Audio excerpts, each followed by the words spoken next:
காலை நேர பிரதான செய்திகள். செய்திகளின் ஊடாக நர்மதா சிறில் முதலில் தலைப்பு செய்திகள். 6ஆம் வகுப்பு ஆங்கில பாட சர்ச்சை, உடனடியாக கைது செய்யுங்கள். முட்டை மற்றும் இறைச்சியின் விலைகள் அதிகரிப்பு. இத்தாலிய பிரதமருக்கு பிரான்ஸ் ஜனாதிபதி விடுத்துள்ள நேரடி எச்சரிக்கை. வெடித்த சர்ச்சை. இனி விரிவான செய்திகள். சர்ச்சைக்குரிய 6ஆம் ஆங்கில பாட தொகுதி தொடர்புடைய சந்தேக நபர்களை உடனடியாக கைது செய்யுமாறு உத்தரவிடப்பட்டுள்ளது. கங்கொடவில நீதவான் ருவந்திகா மாரசிங்க குறித்த உத்தரவை குற்றப்புலனாய்வு திணைக்களத்துக்கு பிறப்பித்துள்ளார்.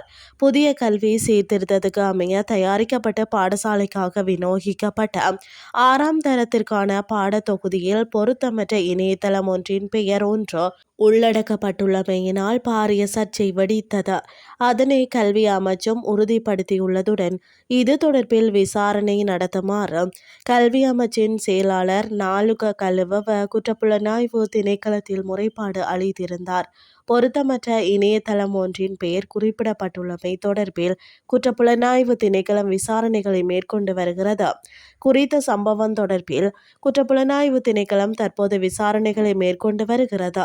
வழக்கு நேற்று விசாரணைக்கு எடுத்துக் கொள்ளப்பட்ட போதே இந்த உத்தரவு பிறப்பிக்கப்பட்டது.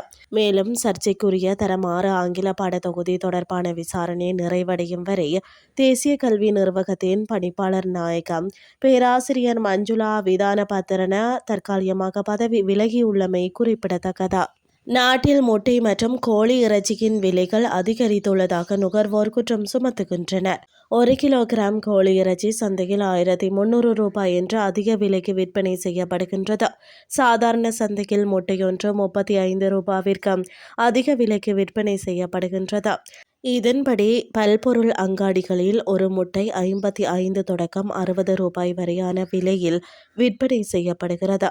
இந்த நிலையில் விநியோகத்தர்கள் விலைகளை அதிகரித்துள்ளதால் தாமும் விலையை கூட்ட வேண்டியுள்ளதாக வியாபாரிகள் தெரிவிக்கின்றனர்.